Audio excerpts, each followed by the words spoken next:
June 4, 1943, Norfolk Naval Base, Virginia. Unteroffizier Hermann Böttcher gripped the ship's railing as he descended the gangplank, his legs unsteady after 14 days crossing the Atlantic.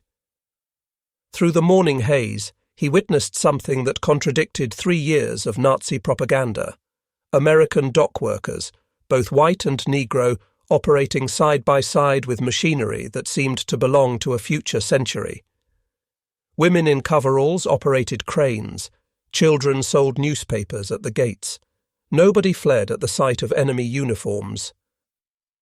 "Die spinnen, die Amerikaner," he whispered to the man behind him. "The Americans are crazy." Böttcher would later document this moment in his memoir, Behind Barbed Wire, published in Germany in 1952, one of the most detailed accounts of POW life in America. The Norfolk base sprawled across 4,300 acres, its docks stretching beyond sight, its cranes loading and unloading dozens of ships simultaneously. In a single morning, this one port handled tonnage that exceeded Hamburg's weekly capacity. But it wasn't the scale that stunned the arriving prisoners. It was the normalcy. Civilians wandered freely near military installations. Vendors sold coffee and donuts within sight of warships. A brass band played popular music at a nearby war bond rally. 2,500 veterans of Rommel's Africa Corps stood in formation on American soil, the first major contingent of what would become 425,000 German prisoners held in the United States by war's end. What they witnessed in the coming months wouldn't just be American abundance, that story has been told. They would witness something far more unsettling to the military mind, a nation at war that refused to act like it, a society so secure in its power that it treated mortal enemies like errant houseguests, and a people whose strange customs and inexplicable behaviours would prove more destructive to Nazi ideology than any battlefield defeat. The processing at Norfolk began with what Böttcher would later describe in his memoir as the first impossibility. German military doctrine, practiced from Poland to France to Africa, held that prisoners were either assets to exploit or burdens to minimize. The Geneva Convention was acknowledged when convenient, ignored when not. Yet here, American officers were reading Geneva Convention rules in fluent German, explaining rights, asking about dietary needs. According to International Red Cross records from June 1943, Jewish American personnel, including several sergeants with clearly Jewish surnames, distributed Red Cross packages while explaining that kosher meals were available for any Jewish prisoners. Several Wehrmacht soldiers laughed nervously, thinking it was mockery. It wasn't. The American military had prepared for religious dietary requirements of enemies. The medical inspections defied military logic. German prisoners with wounds received the same penicillin, that miracle drug barely available to German field hospitals, as American soldiers. Swiss Red Cross Inspector Guy Matreau noted in his July 1943 report, "Medical treatment provided to German POWs equals or exceeds that given to American military personnel. Prisoners expressed disbelief at the quality of care." African-American medical personnel served in integrated units at Norfolk, though not throughout the military. One documented case involved a Negro medical technician who drew blood from Wehrmacht officers for routine health screening. In Germany, such racial contact was legally forbidden. Here, it was military routine. The most incomprehensible sight came during their first meal. German prisoners were led to a mess hall where American sailors were eating. The two groups, enemies who had been trying to kill each other in convoy battles, ate in the same facility. Americans at one end, Germans at the other, sharing the same food lines, the same quality meals. The Americans showed no particular interest, more focused on a radio broadcast of a baseball game than on their enemies sitting 50 feet away. The 3-day train journey to camps in the interior provided the next level of cognitive dissonance. Unlike the secretive prisoner movements in Germany, American authorities made no attempt to hide the POWs. The trains, not boxcars but actual passenger coaches with cushioned seats, stopped at regular stations where civilians gathered to observe. At Union Station in Washington, D.C., witnessed by hundreds and documented in station logs from June 1943, German prisoners watched American families seeing off soldiers headed to training camps. Wives kissed husbands goodbye in public. Children waved flags. Teenagers shared milkshakes at the station restaurant. The same platform hosted enemies and families, separated only by windows and guards who seemed more interested in directing traffic than watching prisoners. The trains passed through industrial areas that should have been camouflaged, hidden, protected. Instead, factories displayed their names in huge letters. The Glenn L. Martin aircraft plant in Baltimore had parking lots visible from the train, filled with workers' personal automobiles. Prisoners could count the B-26 bombers lined up for delivery. No attempt at concealment, no security paranoia, just American industry operating in plain sight of enemies. Through Pennsylvania, the trains passed coal mines and steel mills running continuous shifts. The night sky glowed orange from blast furnaces that never stopped. Workers' housing, individual houses with gardens, not barracks, spread for miles around each industrial complex. Electric lights burned in every window. Radio antennas sprouted from every roof. At a stop in Harrisburg, Pennsylvania, documented in Pennsylvania Railroad records, German officers watched American workers at shift change. Men carrying lunchboxes, wearing leather shoes and wristwatches, driving personal vehicles. According to Böttcher's memoir, one worker threw away a half-eaten apple and opened a fresh one from his lunchbox. The casual waste of food by a labourer stunned officers who had seen their men fight over scraps in Africa. Camp Hearn, Texas, opened in December 1942 on 720 acres near the town of Hearn in Robertson County. Military records show it would house up to 4,800 German prisoners in conditions that exceeded what most had known as civilians. The camp's construction and operation are thoroughly documented in Army Corps of Engineers records and War Department files at the National Archives. The infrastructure itself challenged German understanding of prisoner treatment. Wooden barracks with electric lights, not oil lamps. Indoor plumbing with flush toilets and hot water heaters in each building. Individual beds with mattresses, sheets and blankets, not straw pallets. Recreation halls with ping-pong tables, musical instruments and libraries. Swiss Inspector Emil Sandström noted in his August 1943 report, "Conditions at Camp Hearn exceed not only Geneva Convention requirements, but surpass living conditions many of these men knew in Germany." The camp commander, Lieutenant Colonel Cecil Stiles, whose service record is preserved in military archives, addressed arriving prisoners in German. He had studied the language at university before the war.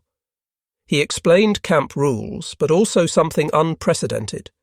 Prisoners would largely govern themselves within the compounds. They would elect spokesmen, organize activities, manage their own schedules within military requirements. Self-governance for enemies seemed like either weakness or a trap. The camp hospital, inspected monthly by the International Red Cross, contained equipment many German civilian hospitals lacked: X-ray machines, surgical suites, dental chairs, pharmaceutical supplies, including the new wonder drug penicillin. When prisoner Georg Gärtner, who would become famous as the last POW to surrender in 1985, developed appendicitis in September 1943, he received surgery within hours, performed by Captain William Calhoun, an Army surgeon from Dallas, with German POW medical staff assisting. But nothing prepared them for the camp canteen, a store where prisoners could purchase goods with scrip earned from voluntary labour: cigarettes, chocolate, soap, writing materials, musical instruments, art supplies. The War Department authorised these sales, documented in Quartermaster Corps records, believing that small comforts would maintain prisoner morale and reduce escape attempts. The idea that enemy prisoners could shop, could choose purchases, could have wants beyond survival catered to, scrambled military thinking. By September 1943, Severe labor shortages led to POW employment throughout Texas. The War Manpower Commission, in coordination with the Provost Marshal General's Office, authorized prisoner labor in agriculture and non-military industries. Prisoners earned 80 cents per day in canteen scrip, the same base pay as American privates. Detailed records of these work programs survive in National Archives Record Group 389. At the King Ranch near Kingsville, Texas, German POWs encountered American agriculture on a scale that defied European comprehension. The ranch covered 825,000 acres, larger than the state of Rhode Island. Ranch records from 1943 to 1945 show that German prisoners worked alongside Mexican-American vaqueros and some Negro ranch hands in cattle operations. The racial mixing in work, though limited socially, contradicted Nazi racial hierarchy theories. Prisoners documented their amazement at mechanization in letters that passed military censors.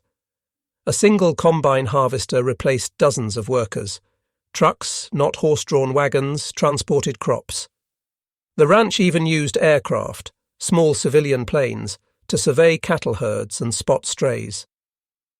Ranch foreman Richard Kleberg Jr. treated German POWs as temporary employees rather than enemies, according to ranch employment records. At cotton gins throughout Texas, including documented operations in Taylor, Caldwell, and Waller counties, POWs witnessed processing speeds impossible by European standards. The Hearn Cotton Oil Mill, which employed POW labor from August 1943 to December 1945, processed more cotton in a day than German textile mills handled in a month. Yet workers took regular breaks, ate full lunches, listened to radios while working. Productivity through good treatment rather than harsh discipline contradicted Wehrmacht experience. The prisoners discovered that American farmers discussed politics openly. FBI monitoring reports, declassified in the 1970s, noted that German POWs were shocked by farmers criticizing Roosevelt freely, complaining about government policies without fear. At one documented incident at a farm near Bryan, Texas, a farmer told a Department of Agriculture inspector to go to hell over crop allocation disputes. The farmer faced no consequences. Such defiance of authority would mean death in Nazi Germany. Local newspapers throughout Texas documented German prisoner interactions with American civilians. The Hearn Democrat, Bryan Daily Eagle, and Temple Daily Telegram all ran stories about POW work details and community interactions. These contemporary accounts provide verification of social encounters that stunned military prisoners. In December 1943, the Hearn Democrat reported German POWs on supervised Christmas shopping outings, witnessing American teenage culture. Young people gathered at drugstore soda fountains, boys and girls together unchaperoned. They danced to jukebox music, including jazz and swing that Nazi ideology labelled degenerate Negro music. They dressed in fashionable clothes despite wartime, showing no militarization of youth culture. American women's behavior particularly stunned the prisoners. Women drove trucks for the Hearn Cotton Oil Mill, operated businesses along Main Street, supervised male workers in defense plants. At nearby Bryan Army Airfield, part of the Women Air Force Service Pilots (WASP) program, female pilots flew military aircraft. Military records confirm WASPs operated from Bryan Field from 1943 to 1944. Visible to POW work details in surrounding areas. Churches throughout Robertson County invited German prisoners to services. Church records from First Baptist Church of Hearn, First Methodist Church, and St. Mary's Catholic Church all document German POW attendance at services. The December 24, 1943, Hearn Democrat reported, German prisoners attended Christmas Eve services at multiple churches, sitting among congregation members whose sons serve overseas. No incidents reported. By early 1944, the Special Projects Division of the Provost Marshal General's Office had established sophisticated educational operations at Camp Hearn. Declassified records from Record Group 389 reveal the extent of this secret re-education program, though prisoners only knew it as voluntary education. The camp library, initially stocked with 500 books donated by Herne citizens, grew to over 5,000 volumes by August 1944. The American Library Association's Books for Prisoners program provided texts including works by German authors banned by the Nazis. Thomas Mann's The Magic Mountain, Erich Maria Remarque's All Quiet on the Western Front, and works by Jewish authors like Lion Feuchtwanger were available. A German POW could read books that would have meant death to possess in Nazi Germany. Sam Houston State Teachers College, now Sam Houston State University, provided correspondence courses. College records show 340 German POWs enrolled in courses including English, American history, mathematics, and agricultural science between 1944 to 1945. Professors from the college visited Camp Herne monthly to conduct lectures and examinations. The camp newspaper situation requires clarification. While Der Ruf was indeed published at Fort Kearny, Rhode Island, Camp Herne prisoners published their own newspaper called Der Spiegel, the Mirror, not to be confused with the later German news magazine. Copies preserved in the Army Heritage and Education Center show evolution from Nazi propaganda in early 1943 editions to democratic discussions by late 1944. Declassified Special Projects Division documents reveal sophisticated psychological operations. The program identified 3 categories of prisoners: anti-Nazis, approximately 10%, non-political prisoners, 75%, and ardent Nazis, 15%. Each group received different treatment designed to maximize ideological transformation. Anti-Nazi prisoners, identified through careful screening including analysis of letters, conversations, and reading choices, received additional privileges and education. They became barracks leaders, discussion group moderators, and newspaper editors. Their influence on non-political prisoners was carefully cultivated and monitored. The screening process, developed by Army psychologists and German émigré advisors, included subtle tests: prisoners' reactions to news of German defeats, their book choices from libraries, their participation in educational programs, and their social interactions were all documented. Weekly reports tracked ideological shifts across the camp population. Assistant Executive Officer Major Maxwell McKnight, whose papers are preserved at the Hoover Institution, wrote in a November 1944 report, "The transformation rate exceeds expectations. Approximately 60% of non-political prisoners show measurable movement toward democratic ideals after 6 months of exposure to American society and targeted education." Working in American facilities exposed POWs to casual abundance that seemed like mockery of German scarcity. At the Alcoa aluminum plant in Rockdale, Texas, where POWs handled materials from September 1943 onward, workers discarded more aluminum scrap in a day than German aircraft factories could acquire in a week. Plant records show German POWs were assigned to scrap collection, giving them direct exposure to American industrial waste. Food processing plants provided the most psychological shock. At the Stokely Brothers Cannery in Cameron, Texas, verified through Milam County historical records as employing POWs from nearby Camp Herne, perfectly edible produce was discarded for minor cosmetic flaws.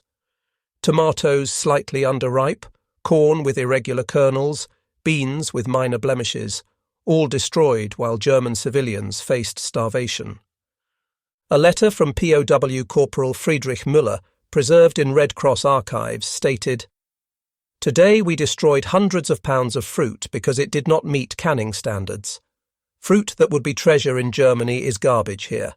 The American supervisor apologized to us for the waste, not understanding that he was apologizing for abundance we couldn't imagine." Christmas 1943 at Camp Herne is extensively documented in local newspapers, Red Cross reports, and military records. The entire town of Herne, population 2,000, mobilized to ensure enemy prisoners had a proper Christmas celebration.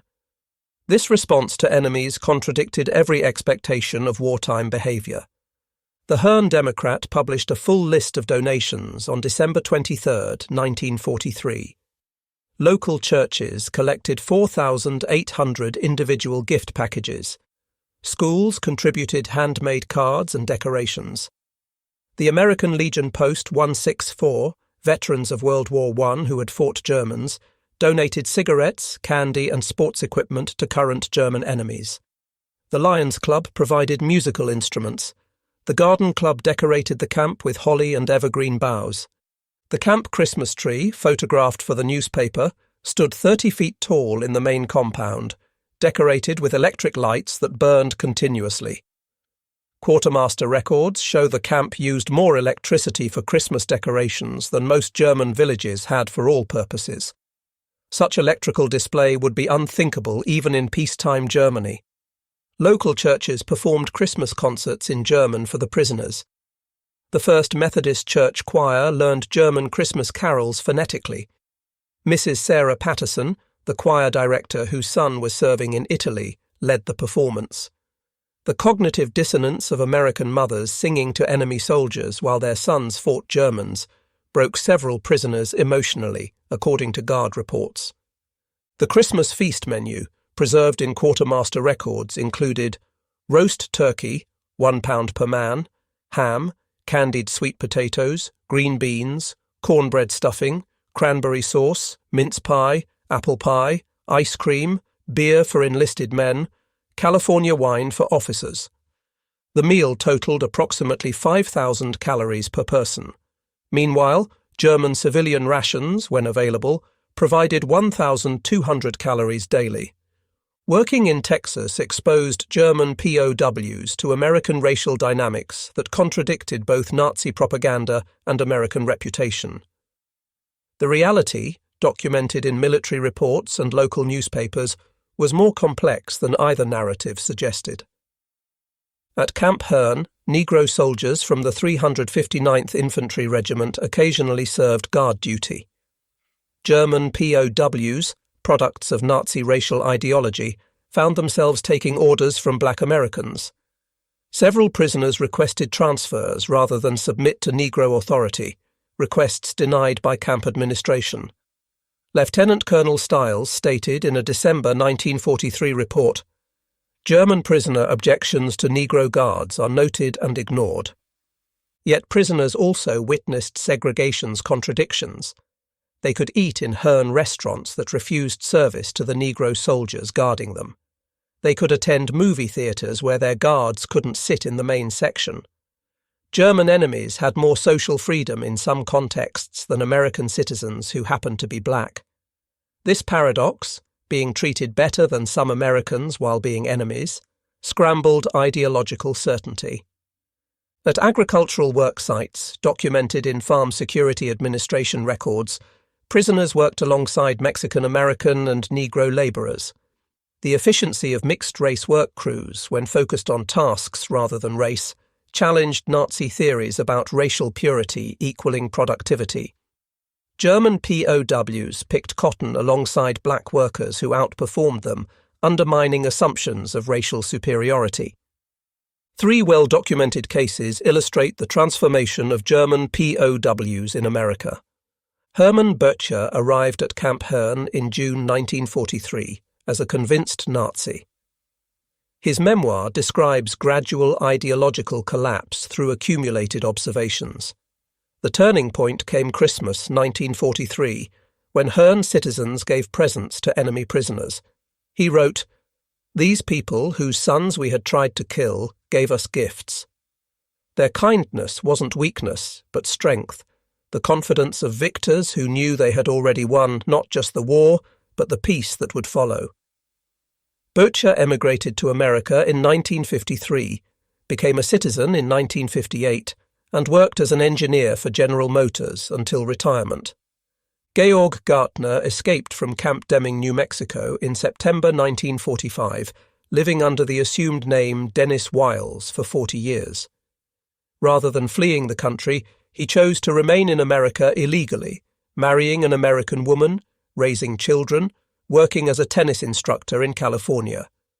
When he finally surrendered in 1985 for a television documentary, he had been American longer than German.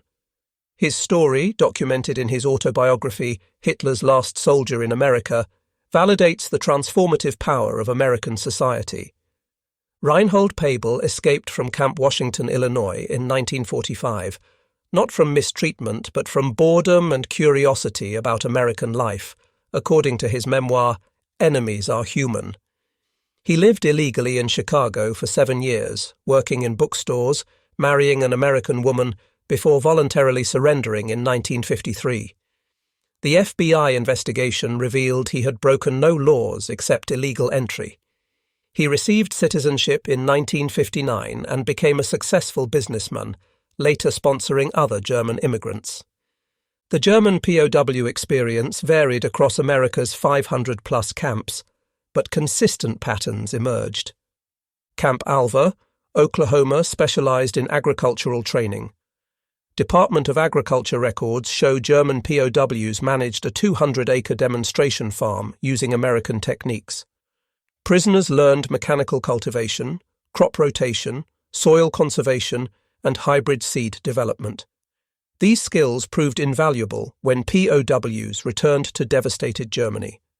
The camp's agricultural program was so successful that local farmers hired POW work crews at premium wages, creating competition for prisoner labor.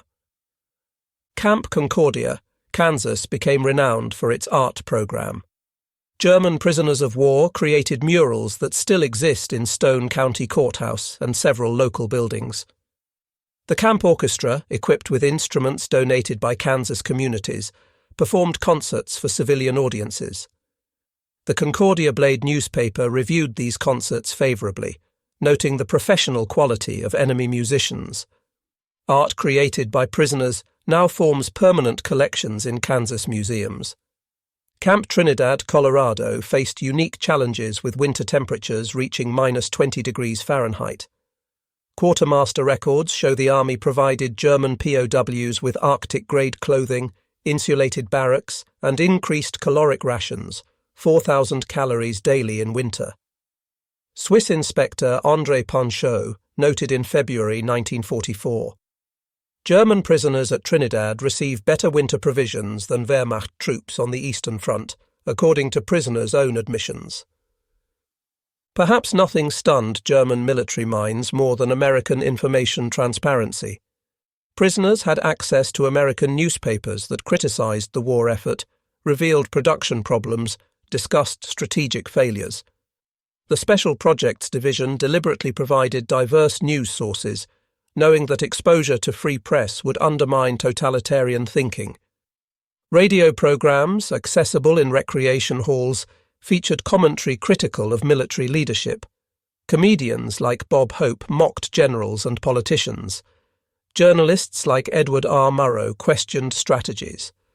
Congress debated military appropriations publicly, with dissenting opinions broadcast nationally. All of this was accessible to enemy prisoners. The 1944 presidential election campaign, observed from camps, seemed like democratic suicide to German military minds. Roosevelt faced serious challenge from Thomas Dewey during wartime. Republicans criticized war management. Newspapers published opposition views. Political cartoons mocked the commander-in-chief. Yet the war effort continued, even strengthened. This demonstration of democracy's strength through discord, rather than despite it fundamentally challenged authoritarian assumptions. International Red Cross inspection reports, available in ICRC archives in Geneva, consistently rated American POW camps above Geneva Convention requirements. These neutral assessments provide crucial verification of camp conditions. Inspector Guy Metreau wrote in his August 1944 comprehensive report, American camps exceed treaty requirements in all categories. Food rations equal or surpass American military rations. Medical care is equivalent to American military hospitals. Educational and recreational opportunities exceed many American military training facilities. Specific inspection findings from Camp Herne include caloric intake, 3,300 to 3,800 calories daily. Geneva Convention required 2,000. Living space, 40 square feet per man. Convention required 27. Medical staff, 1 doctor per 500 prisoners. Convention required 1 per 1,000. Recreation, organised sports, libraries, educational programs. Convention required adequate recreation. Inspector Emil Sandstrom compared American camps favourably to other nations. Having inspected POW facilities in Canada, Britain and Australia, I can state definitively that American camps provide superior conditions. The distinction is not just material, but philosophical. Americans treat prisoners as temporarily displaced persons rather than enemies. POWs working in American factories observed production methods that revolutionized their understanding of industrial efficiency. At the Lone Star Steel plant in Daingerfield, Texas, where POWs from Camp Herne worked from 1944 to 1945, monthly production exceeded the entire Ruhr Valley's annual output before Allied bombing. The secret wasn't just machinery, but motivation. Company records show workers competed for production bonuses, suggested efficiency improvements, took pride in output. Charts displayed each shift's production like sports scores. Workers wore company pins, bought war bonds with overtime pay, painted bomber names on steel designated for military use. Morale drove productivity more than supervision. At Texas railroad yards, where POWs loaded materials, the coordination astounded German logistics officers. The Missouri-Kansas-Texas Railroad employed POWs at its Smithville yard, where prisoners witnessed American logistics efficiency. Trains arrived on precise schedules. Loading equipment operated continuously. Telegraph and telephone systems coordinated nationwide transport. No central planning committee, just capitalism organizing itself for war production. As Germany collapsed in spring 1945, American authorities prepared prisoners for return to a destroyed homeland. This preparation, documented in occupation planning records, exceeded simple repatriation. The War Department initiated Project Paperclip for scientists, but also broader programs preparing POWs to rebuild democratic Germany. Courses in civil administration prepared POWs for managing destroyed cities. Agricultural training emphasized feeding starving populations. Medical personnel learned public health techniques for epidemic prevention. Engineers studied infrastructure reconstruction. The Special Projects Division identified potential democratic leaders among prisoners, providing additional training in governance and administration. The scope of preparation is documented in Provost Marshal General reports. By May 1945, 31,000 prisoners of war enrolled in vocational training, 18,000 studying English, 12,000 in agricultural programs, 8,500 in technical courses, 6,200 in business administration. Future Marshall Plan concepts were explained to prisoners before public announcement. State Department officials visited camps explaining American intentions to rebuild rather than punish Germany. This incomprehensible generosity from victor to vanquished shattered final remnants of Nazi ideology about racial struggle and survival of the fittest. The numbers document the transformation's scope. Of 425,000 German POWs in America, only 2,222 escape attempts occurred, 0.52%. Only 54 successful escapes for more than 30 days, 0.01%.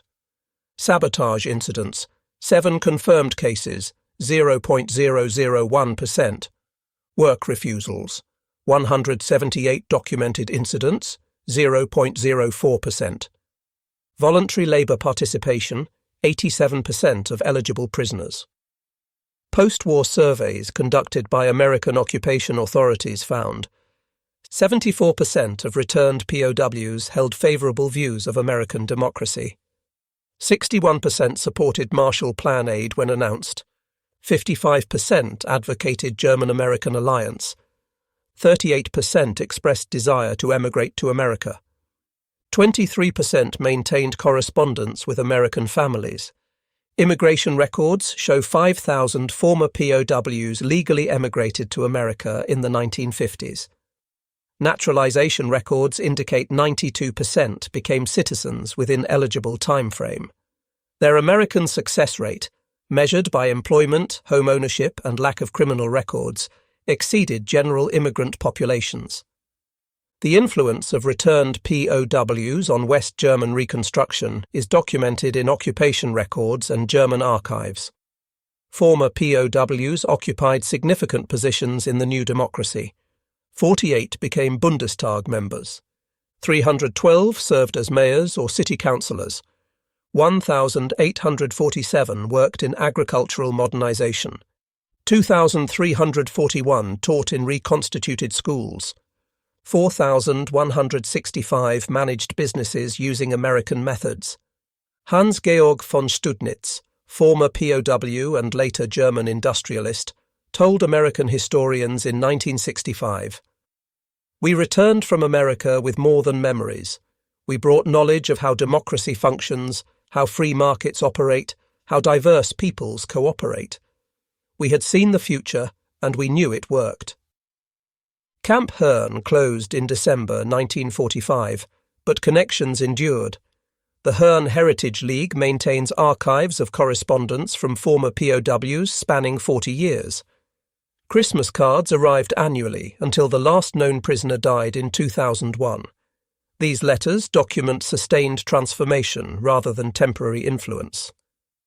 In 1984, the 40th anniversary of D-Day, 50 former Camp Hearn POWs returned to Texas. The Hearn Democrat covered the reunion extensively. Former enemies embraced former guards. Wehrmacht veterans placed flowers at the American Legion Memorial. Fritz Zimmermann, speaking for the group, said, "We came as enemies believing in racial superiority and national destiny. We left as friends understanding that democracy's chaos is its strength, that diversity creates rather than weakens unity." Historians have extensively documented the German POW experience in America. Arnold Kramer's Nazi Prisoners of War in America, 1979, provides comprehensive documentation. Judith Gansberg's Stalag USA, 1977, analyzes the re-education program. Antonio Thompson's Men in German Uniform, 2010, examines POW labour programs. Ron Robbins' The Barbed Wire College, 1995, details educational transformation. These academic works, based on archives, interviews, and government records, confirm the transformation's scope and success. The consensus, American treatment of German POWs represents history's most successful re-education through exposure rather than indoctrination. The German POWs who reached America between 1943 and 1946 witnessed sights that seemed impossible according to their worldview. Every casual freedom, every small kindness, every puzzling generosity accumulated into ideological transformation. They expected to find a weak, divided nation. Instead, they discovered a society so confident it could afford mercy to enemies. The transformation wasn't accomplished through propaganda, but through reality. German POWs saw democracy functioning through apparent chaos. They observed racial integration progressing despite segregation. They watched women exercising authority while maintaining femininity. They experienced enemies becoming friends through simple humanity. These unusual sights, mundane to Americans but revolutionary to products of totalitarianism, accomplished what military defeat alone couldn't: complete ideological transformation. The POWs didn't just witness American power, they experienced American values. They didn't just observe democracy, they participated in it. America's greatest victory wasn't on battlefields, but in prison camps where enemies became advocates through the simple act of witnessing American reality. The sights that stunned them were unusual only to eyes trained by tyranny. To American eyes, they were just life, messy, imperfect, but free. The German POWs came expecting to find enemies. Instead, they found mirrors of what they could become. Those unusual sights changed not just individual prisoners, but the trajectory of nations. In their stunned observation lay the seeds of the Atlantic Alliance, the Marshall Plan, and the democratic reconstruction of Europe. Their transformation proves that sometimes the greatest victories are won not through destruction, but through demonstration, not through propaganda, but through reality, not through hatred, but through humanity. The unusual sights German POWs witnessed in America became the foundation for one of history's most successful transformations from enemy to ally.